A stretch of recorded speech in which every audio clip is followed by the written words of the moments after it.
everyone, this is Mistress Nightmare here, and today we'll continue reading 7 Minutes in Heaven, a creepypasta scenario. Today's chapter will be Herobrine. Before we get started, please hit that like button, comment, subscribe to this channel if you guys want more creepypasta fanfictions out there. Until then, let's get started. My fingers traced over a piece of long, thin wood. It was sharp at the end. I paused for a moment, realizing it was an arrow. A broken one at that. I pulled it out carefully and my eyes widened, seeing the dark, dry blood on the tip and the neck, up the neck. In some point, it was enlarged into someone or something. Ew! I dropped the arrow and Splendor bent down over to pick it up. What a strange object to place it in for this game. He rolled it between his fingers. It took him a while to think of the possibility or possible pasta to be related to an arrow. Oh, this is, Herobrine. That's whose this is. I felt someone staring at me from behind. A tall shadow casted over me. I tensed and hugged my elbows. I turning my gaze up at my fate. His hair was brown and messy, with a light stubble to his jaw. He stood 2-3 times taller than me. Under his tail and shirt, he had a robust-looking figure, an angular jaw to rush. Adrenaline began to rush through my body, preparing for a fight, for more than possibly a fight to occur. The way he glared at me with those blank eyes intimidated me to no end. I sensed curiosity. Splendor chimed. My face grew warm. Herobrine smiled, his sharp white teeth gleaming, making his smile seem ominous. Splendor headed the both of us into the closet, but by then I calmed myself, knowing that I would scream for Splendor's help if anything needed. So, do you like Minecraft? He asked out of the blue. I blinked and paused for a moment. I did play the game sometimes, but not a lot. But I had a death trap for zombies and spiders I was quite proud of.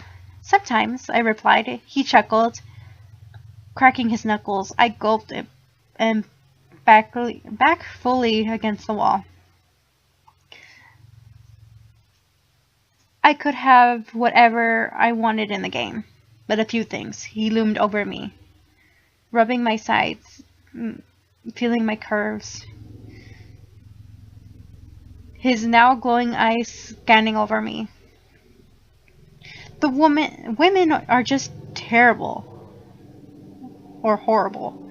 I like my women with curves. He licked his lips, leaning down, his lips barely touching mine, the tips of his fingers digging into my hips and pulling me closer. I stood still on my toes, giving him a soft peck on the lips. His eyes were half-lidded, and he smiled and kissed back. His lips matched with mine as he resumed his normal height. I pouted. He was teasing me. I grabbed his shoulders and pulled myself up, locking my legs around his waist for support. He stumbled back against the wall. He held onto my butt to hold me up. Feisty, he cooed. I panted as he slipped his tongue into my mouth.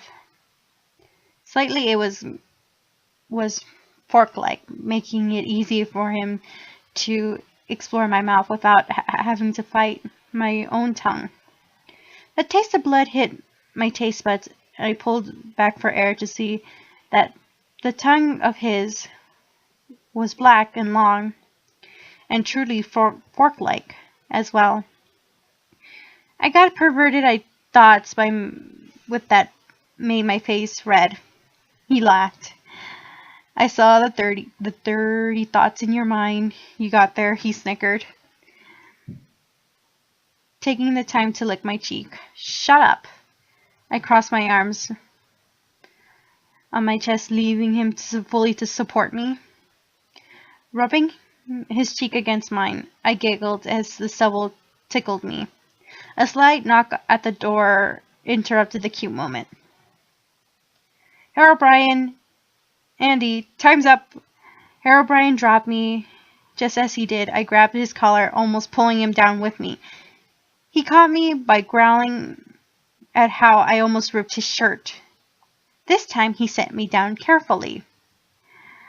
The door opened and gave me the time to adjust to the light.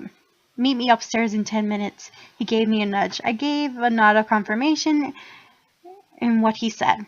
He walked out, hands in his pocket, and I slowly emerged into the light. For the next 10 minutes, I chatted with a half-cat girl, only to get a few words as Ben poked her, and she would poke him back. Once the 10 minutes were up, I snuck upstairs to the dark hallway. A pair of glowing white eyes met mine. Then suddenly, they were behind me.